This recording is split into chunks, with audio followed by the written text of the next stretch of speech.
Bienvenue sur la chaîne ADD Avignon, Église Réal Panier. Nous souhaitons que ce message t'encourage. Très bonne écoute. Que Dieu soit béni. Je vous propose qu'on va ouvrir nos Bibles maintenant et je vais continuer ce que j'ai partagé donc dimanche dernier sur cette thématique.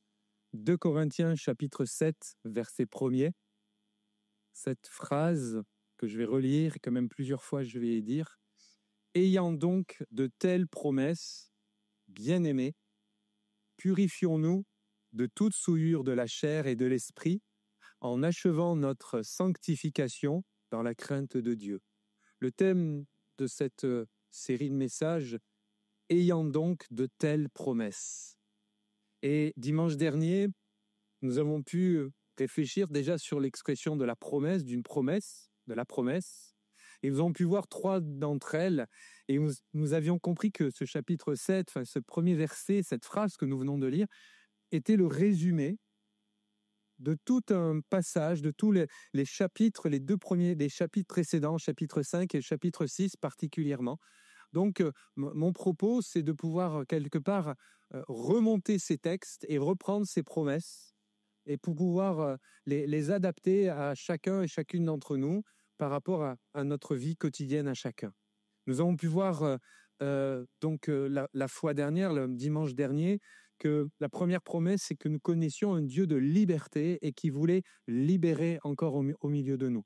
La deuxième promesse que nous avons partagée ensemble, le Dieu créateur, le Dieu qui a créé, veut également nous régénérer. Et nous avons parlé d'une parole créatrice au milieu de nous. Rappelons-nous que certes, Dieu a créé le monde, tout ce qu'il est 7 jours, etc. Mais même que ce soit pour des personnes qui s'approchent de Dieu, le Seigneur Jésus est capable de créer le salut dans ton cœur et dans ta vie. Il est capable de mettre la vie là où il y a une odeur de mort. Mais même pour les croyants, les chrétiens que nous sommes, n'oublions pas que nous prions et nous servons le Dieu créateur. Et si nous prions et nous servons ce Dieu créateur, c'est que cette parole de vie, elle est également pour nous, ses disciples. Et nous avons pu réfléchir et aborder cela. La troisième promesse que nous avons pu voir dimanche dernier, c'était quelque part un peu la conclusion de ces 2 premières. Cette expression que nous trouvons dans le chapitre 6, « Voici aujourd'hui, c'est le temps favorable ». Et nous avons donc considéré que ces promesses n'étaient pas seulement pour le passé ou pour demain, mais elles étaient pour aujourd'hui. Elles sont, pour aujourd'hui. Et je crois que c'est important de considérer que ces textes, ces paroles, cette parole, elle est plus que jamais d'actualité. Pour nous, ce matin, j'aimerais développer deux paroles, 2 promesses. La première que nous trouvons donc dans 2 Corinthiens, bien sûr, chapitre 6, et à partir du verset 3. On pourra le lire ensemble, du verset 3 au verset 10 inclus. Je vous propose donc de lire avec moi, et je pense que ça va s'afficher. Merci d'avance. Il est écrit, 2 Corinthiens chapitre 6 et verset 3 et suivant, « Nous ne voulons scandaliser personne en quoi que ce soit, afin que le ministère ne soit pas un objet de blâme. Mais nous nous rendons recommandables à tous égards, comme serviteurs de Dieu, par beaucoup de patience dans les tribulations, dans les calamités, dans les détresses, sous les coups, dans les prisons, dans des séditions, dans les travaux, dans les veilles, dans les jeûnes, par la pureté, par la connaissance, par la longanimité, par la bonté, par l'Esprit Saint, par un amour sincère. » Verset 7, retenez celui-ci, « Par la parole de vérité, par la puissance de Dieu, par les armes offensives et défensives de la justice, au milieu de la gloire et de l'ignominie, au milieu de la mauvaise et de la bonne réputation, étant regardés comme imposteurs, quoique véridiques, comme inconnus, quoique bien connus, comme mourants et voici nous vivons, comme châtiés, quoique non mis à mort, comme attristés, et nous sommes toujours joyeux, comme pauvres, et nous enrichissons plusieurs, comme n'ayant rien, et nous possédons toutes choses. Amen. » Un texte un peu particulier, un texte où l'auteur parle, inspiré par le Saint-Esprit, de du ministère auquel il a été appelé et plus largement de ceux qui sont appelés à vivre et à développer le ministère.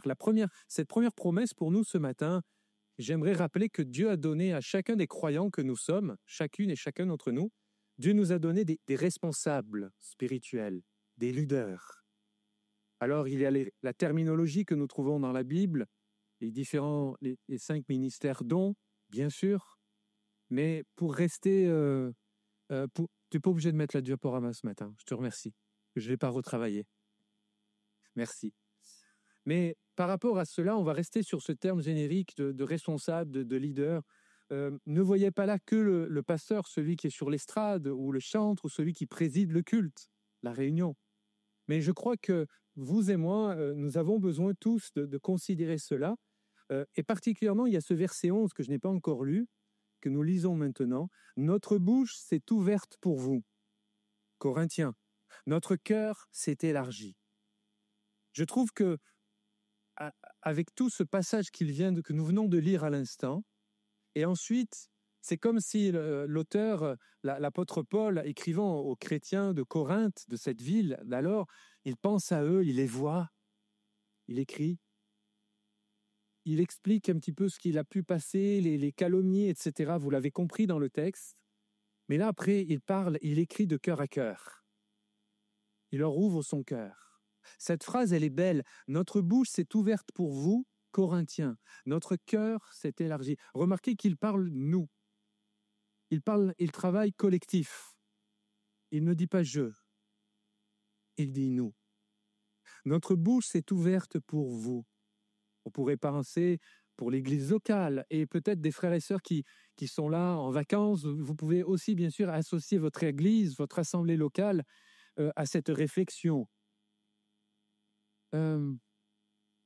C'est beau de voir et de rappeler que Dieu a donné aux croyants que nous sommes, nous qui formons l'Église, des femmes, des hommes qui ont répondu à un appel pour servir l'Église de Jésus-Christ et non pas se servir de l'Église. Il est beau, c'était tellement admirable de voir des femmes, des hommes qui donnent de leur temps, qui donnent de leurs compétences, qui se forment pour permettre d'être en bénédiction pour d'autres.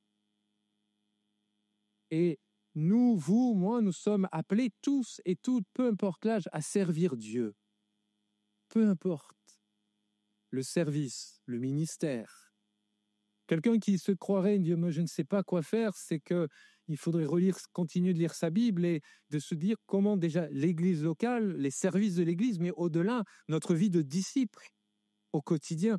Notre vie de chrétien ne se résume pas à nos célébrations, à nos quelques réunions, à nos quelques activités, autant belles soient-elles. Nous sommes invités, nous avons répondu à l'appel, sommes sauvés et par sa grâce, nous voulons le servir. Alléluia. Les femmes et les hommes que nous sommes de toute génération. Et ce que j'apprécie, ce que je trouve beau dans ce texte, c'est lui qui donne des responsables spirituels. Ce ne sont pas les personnes qui s'autoproclament. Ce ne sont pas elles qui se disent « moi, je serai leader ». C'est Jésus dans sa grâce, dans sa souveraineté, qui va regarder à la misère d'un homme, lui dire « mais qui ?» et qui lui se regarde en se disant « mais qui suis-je » ? Mais parce que je ne suis pas grand-chose. Dieu va se servir pour que tout soit pour la gloire de son nom. Tout est uniquement pour lui, par lui et au travers de lui. Quand je parle et dans ces propos, je ne parle évidemment pas que du ministère pastoral. Cela en fait partie. Mais des femmes et des hommes que nous sommes, peu importe dans les différents services, dans ce que vous pouvez être, dans les qualités, les compétences, les jeunes au milieu de nous, les adolescents comme les adultes, bien sûr. Et il y a un autre texte qui m'est venu en réfléchissant là-dessus. Quand je vois ce verset 11 que nous lisons, « Notre bouche s'est ouverte pour vous, Corinthiens, notre cœur s'est élargi ». On va réfléchir juste après sur les 2 phrases qui suivent dans quelques instants. Mais je trouve que c'est beau de voir que Dieu parle encore aujourd'hui. Dans ce monde qui a une énorme cacophonie, Dieu parle encore. Dieu continue de parler. Et le vrai défi, c'est je ne sais pas vous, mais c'est d'exercer notre oreille pour l'écouter. Parce que ce n'est pas évident dans la cacophonie. D'ailleurs, vous le remarquez bien, et je remercie ceux qui nous servent à la sonorisation. Si vous tous, vous parliez actuellement et pendant que moi je parle, vous n'arriveriez pas à comprendre. Ça serait compliqué. Et pourtant, moi, j'ai le micro à la différence, mais ça serait d'une grande cacophonie. On a besoin que pour bien écouter, on a besoin de se taire. Eh bien, c'est le même principe avec la parole de Jésus. J'ai besoin de me taire et de faire taire nos pensées pour permettre à la parole de Jésus de rentrer dans nos cœurs. Parfois, c'est plus simple qu'à d'autres moments dans nos vies. Il y a cette notion de la parole de vérité. L'apôtre Paul, le même auteur, dans 1 Timothée chapitre 3 et verset 15, il y a ce très beau texte, si tu peux l'afficher pour nous, s'il te plaît.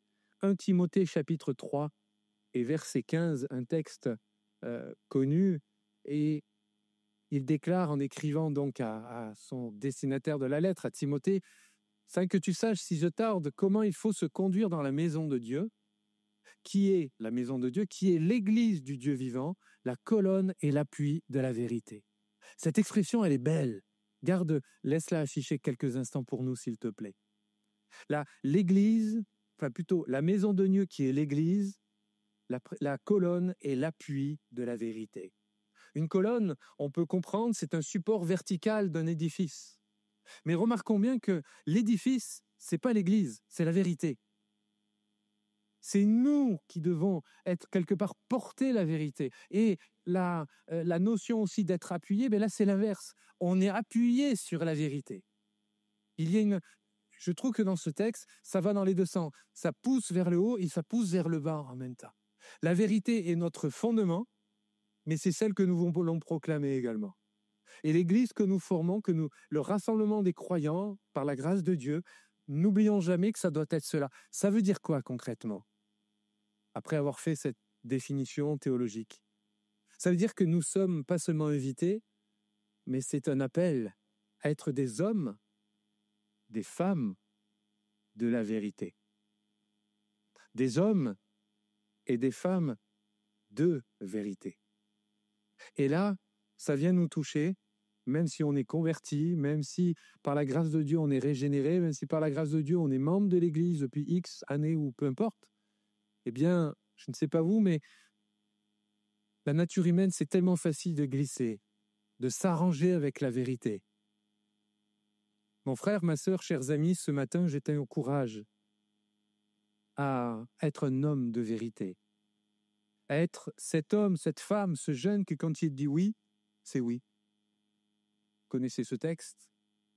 Dans ce monde de girouettes, dans ce monde où ça change de plus en plus et de plus en plus vite, le Seigneur nous rappelle ce matin, te rappelle ce matin à être cet homme, ce jeune homme, cette femme, cette jeune femme, cette mamie, ce papy qui, par rapport à ce que nous disons, nous le faisons. Ce que nous faisons, nous le disons. Et ça paraît tellement simple, tellement évident en parlant là. Mais nous réalisons que dans la vie quotidienne, c'est moins simple. Parce qu'il y a des tentations, parce qu'on n'est pas toujours dans des contextes chrétiens, parce que le monde du travail, c'est compliqué. C'est vrai. C'est vrai. Mais ce que nous lisons aussi, c'est vrai. Ce que nous développons aussi, c'est totalement vrai. Mes frères, mes sœurs, chers amis, la Bible déclare dans Jean chapitre 14, « Ta parole est la vérité ». Pouvez-vous dire de vous-même que vous êtes un homme de vérité ? Réfléchissez dans vos cœurs. Pouvons-nous dire que nous sommes des hommes, des femmes de vérité ? La Bible déclare que la vérité nous affranchira. Christ nous affranchira par la vérité. Mais bien-aimés dans le Seigneur, je vous encourage dans cette pensée que si Dieu nous donne des hommes, des femmes, des leaders qui sont sur nos vies, ça peut être bien sûr dans le cadre familial, les parents vis-à-vis des enfants, le mari vis-à-vis de son épouse, le pasteur vis-à-vis de son assemblée. Dieu a créé un ordre tellement équilibré, tellement bénissant, tellement structuré. Et le péché et la folie humaine a tellement voulu tout détruire, désorganiser. Alors que Dieu, dans son plan, est un Dieu d'ordre. C'est une organisation, permettez, nickel, tellement éprouvée par l'intelligence divine. Peut-être que ces quelques paroles puissent nous amener à réfléchir sur cela, à réfléchir d'être et de rester des hommes et des femmes de vérité. Dans ce monde où, certes, le mensonge progresse, où la Bible dit bien ce qui est vrai sera appelé mal, ce qui sera mal sera appelé vrai.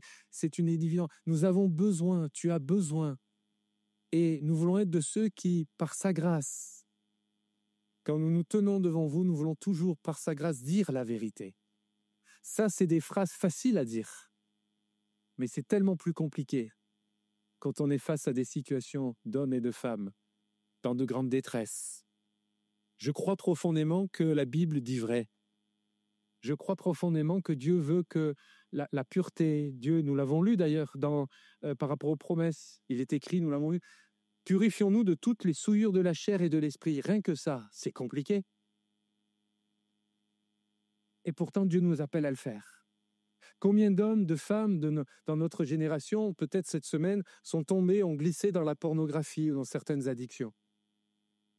Alors évidemment et heureusement, on ne sait pas ce qui se passe chez l'autre et dans les pensées de l'autre. Mais par sa grâce, nous avons pris le repas de la scène tout à l'heure. Par sa grâce, nous avons, comme la prière du frère, nous avons commémoré, nous sommes rappelés les souffrances de Christ. Nous avons rappelé également l'espérance que nous avons en Jésus, ce qui est vrai également. Alléluia. Mais peut-être pour certains, c'est compliqué parce qu'ils se disent, mais moi, je suis en lutte avec de vrais combats, de vraies addictions. C'est le terme actuel, moderne. Hommes comme femmes, sur l'exemple que j'ai prononcé. Et il y a aussi des personnes qui, parce qu'il y a des péchés, des conséquences visibles, certaines invisibles ou moins visibles que d'autres. Ça, c'est la vie. Ce qui est très extraordinaire, c'est que dans la Bible, ce ne sont que des histoires de gens, d'hommes et de femmes.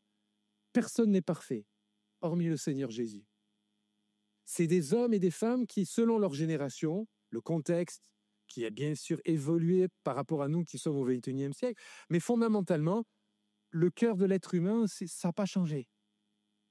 Ils se débattent avec leur lutte, avec leur combat, ils se débattent avec aussi des problèmes de famille. Je ne veux pas employer le mot lien, mais des problèmes de famille qui se répètent, c'est compliqué. Des gars qui ont toujours des problèmes avec la sexualité débridée. Ça existait en son temps, ça existe encore aujourd'hui. Des personnes qui sont volages, ça existait à l'époque, ça existe encore aujourd'hui.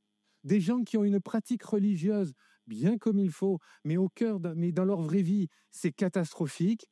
Ça existait alors. Ça existe encore aujourd'hui.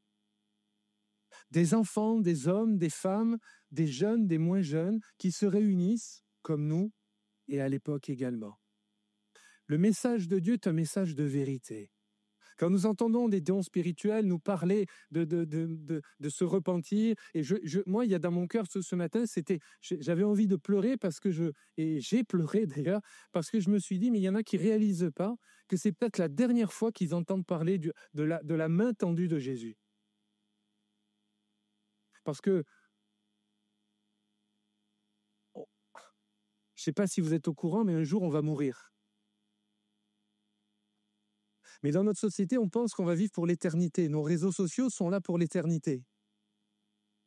Or, la Bible déclare que pour chaque être humain, il est réservé de mourir qu'une seule fois. Après quoi viendra le jugement. Vous êtes d'accord avec moi? C'est ce que dit l'Écriture, les Saintes Écritures. Mais il y a au milieu de nous des femmes, des hommes, des jeunes, des ados qui entendent depuis des mois et des mois que tu dois te repentir, tu dois te convertir, tu dois abonder, tu dois briser ton cœur. Et c'est une parole de plus. Parce que inconsciemment, on se dit, mais j'ai encore la vie devant moi. Et moi, j'aimerais te dire que la Bible déclare, moi je cite l'Écriture simplement, pas juste une expérience, la Bible déclare, nous ne savons pas de quoi demain sera fait. Je vous souhaite bien sûr de longues et belles années, ce n'est pas la question, mais la force est de constater qu'un virus, et on est par terre, une mauvaise nouvelle d'un médecin, et vraiment, on a beaucoup moins d'espérance. Et ça n'arrive pas qu'aux autres. Les amis, ce matin, il y a un appel, je sors de mes notes, mais il y a un appel pour plusieurs au milieu de nous. Tu as besoin, là, avant de repartir de ce lieu, d'ici une vingtaine de minutes, tu as besoin de donner ton cœur à Jésus. C'est primordial. Tu dois t'abandonner et c'est ton orgueil qui empêche l'action du Saint-Esprit et l'action de Dieu dans ta vie. Et là, j'invite les chrétiens dans leur cœur à prier là dans votre cœur en ces instants pour que ces personnes puissent donner leur cœur à Jésus. Nous, par la grâce de Dieu, on sait que notre nom est inscrit dans le livre de vie. Et on n'est pas parfait. Mais on sait que notre nom, on sera avec Jésus. Mais il y a des amis au milieu de nous. Ce n'est pas ton cas. Ce n'est pas ton cas. Une parole de vérité. La seconde parole, promesse, elle découle de celle-ci. Nous le lisons toujours dans chapitre 6 et versets 11, 12 et 13 cette fois-ci. Notre bouche, s'est ouverte pour vous, Corinthiens. Notre cœur s'est élargi. Et verset 12, vous n'êtes point à l'étroit au-dedans de nous. Mais vos entrailles se sont rétrécies. Dans d'autres versions, votre cœur. Rendez-nous l'appareil. Je vous parle comme à mes enfants. Élargissez-vous aussi. Voilà. Cette deuxième pensée que je veux poser sur notre cœur, Dieu nous dit, je veux un cœur à cœur avec toi. Cette parole, quand l'auteur, inspiré par le Saint-Esprit, parle, et en disant, notre bouche s'est ouverte pour vous, Corinthiens, on pourrait très bien dire, notre bouche s'est ouverte pour vous, Avignonnais, ou le corps de Christ qui est rassemblé ce matin, là, à Réal Panier. Et cette phrase qui suit, vous n'êtes point à l'étroit au-dedans de nous. Sous-entendu, très probablement, et vous connaissez, nous avons, nous, la lettre, le texte que saint Paul a écrit donc à l'église de Corinthe. Mais nous n'avons pas reçu, les historiens en tout cas, n'ont pas gardé ce que les courriers précédents, que les Corinthiens avaient écrit à l'apôtre Paul. Et c'est un échange de lettres. Donc, pour que vous compreniez que ce que nous lisons là, c'est quelque part la réponse à des questions ou certainement à des rumeurs qu'ils avaient entendu parler, que Paul avait entendu parler sur lui. Et il leur dit, non, mais entendez les gars, ne croyez pas que vous êtes à l'étroit dans mon cœur. C'est une drôle d'expression. Peut-être pour que tout le monde comprenne, je sais pas, vous invitez du monde à la maison et vous vous dites, mais cette table, elle est pour 12 personnes, mais vous êtes 11 personnes et c'est serré un peu. On peut se dire, on est un peu à l'étroit. Mais c'est pas grave. Moi, je préfère être à l'étroit avec des gens que j'aime qu'être seul devant une grande table de 8 mètres de long et quasiment pour se parler, il faudrait un interphone. Vous n'êtes pas à l'étroit dans le cœur de Dieu. Nous ne sommes pas à l'étroit dans le cœur de Jésus. Pour que tout le monde puisse bien le comprendre, certains peuvent se dire, oui, mais moi j'ai trop péché. Plusieurs fois, je suis venu devant, plusieurs fois, j'ai demandé un entretien au pasteur, plusieurs fois, j'ai demandé la prière, j'ai fait des jeûnes, pasteur. Et puis j'ai rechuté. Puis j'ai donc l'impression et même dans l'église, j'ai l'impression que Dieu entend davantage les prières de certains que la mienne. Moi, j'ai été béni quand j'ai entendu le témoignage de notre frère. Et il y a une phrase qui m'a fait du bien dans son témoignage de guérison, c'est qu'il a dit, il n'y a pas de petites prières ou de petites maladies. Ah, ça m'a fait du bien. On le sait intellectuellement. Mais parfois, c'est un peu plus compliqué de le vivre. Parce qu'on le compare avec ce qu'on peut vivre, ce que vous pouvez vivre. Il n'y a pas de chouchou, de favori devant Dieu. Par contre, il y a des femmes et des hommes qui saisissent les promesses de Dieu et d'autres qui ne les saisissent pas. Là, il y a une différence. C'est pour cela que cette thématique où l'apôtre Paul, au chapitre 7, déclare « Ayant donc de telles promesses », elles sont extraordinaires, ces promesses. Mais si ce ne sont que des mots sur du papier, ça ne reste que des mots sur du papier. Mon frère, ma sœur, chers amis, je t'invite ce matin que ce ne soit plus que des mots sur un papier, mais que toi, tu dises par la foi, moi, j'y crois à ça. Je veux vraiment focaliser ça sur ma vie. Pourquoi ? Parce que Dieu connaît nos cœurs. Et la Bible déclare dans Ézéchiel, chapitre 36 et verset 26, je le cite pour nous, « Je vous donnerai un cœur nouveau, et je mettrai en vous un esprit nouveau. J'ôterai de votre corps, le cœur de pierre, et je vous donnerai un cœur de chair. » Ézéchiel, c'est une prophétie, il parle au peuple de Dieu, mais permettez que je fasse quand même une translittération. Peut-être qu'il y a aussi des chrétiens au milieu de nous qui ont besoin de revivre ça. Il y a des disciples de Jésus qui ont besoin que de nouveau ce cœur soit un cœur de chair et non pas de pierre. Parce qu'on s'habitue à la grâce de Dieu, on s'habitue aux célébrations, on s'habitue aux dons spirituels, on s'habitue aux prédications. Et puis maintenant, on a YouTube, on peut avoir tellement de cultes extraordinaires, on s'habitue à tellement de choses que mon cœur, il est nourri, j'ai un foie gras, c'est de plus en plus gras, je manque... Je ne vais pas terminer le mot. Et là, je lis cette parole. Dieu déclare, je te donne un cœur nouveau. Je mettrai en toi un esprit nouveau. J'ôterai de ton corps le cœur de pierre, c'est une image. Et je te donnerai un cœur de chair. Un cœur de pierre, une pierre, ça n'a pas de vie. Pierre, c'est lourd, c'est pesant. Un lourd fardeau. Un cœur de chair, c'est un cœur qui vit. Cœur ou qui transmet, qui donne le sens, qui donne la circulation sanguine dans tout le corps. N'avez-vous pas envie que votre cœur soit rempli de nouveau comme un cœur de chair? Je désire que mon cœur soit cela. Je prie pour que ce soit pour chacune et pour chacun d'entre nous. Alors, ma dernière réflexion, pourquoi on peut avoir un cœur rétréci? Pourquoi en tant qu'enfant de Dieu, on peut avoir un cœur qui se rétrécit? Le temps va me manquer, mais les causes qu'on peut retrouver, principalement, c'est premièrement, je pense, une absence ou un manque de communion avec Dieu. Disons que on peut être avec Jésus, on peut être en communion avec lui. La Bible nous l'enseigne et nous savons tous que c'est la véritable connaissance, la vraie source de la vraie connaissance. Mais je vais juste lire cette phrase que j'ai notée pour rester sur mes notes. Trop de travail est une épreuve parce qu'on n'a pas le temps de se recueillir. Trop de loisirs est une épreuve parce qu'on se recueille plus difficilement lorsqu'on n'a rien d'autre à faire. Comprenez le verbe se recueillir comme prier, méditer. Vous êtes d'accord avec moi qu'on ne rentre pas dans la présence de Dieu, on ne peut pas lire l'Écriture comme n'importe quoi d'autre. On a besoin quand même d'un certain calme. On peut certes écouter de la louange, des cantiques, on peut être en voiture, on peut écouter sur des chaînes YouTube, écouter cela, c'est pas un mal, ça fait du bien. Mais pour nourrir notre âme, on a besoin de ces temps de recueillement.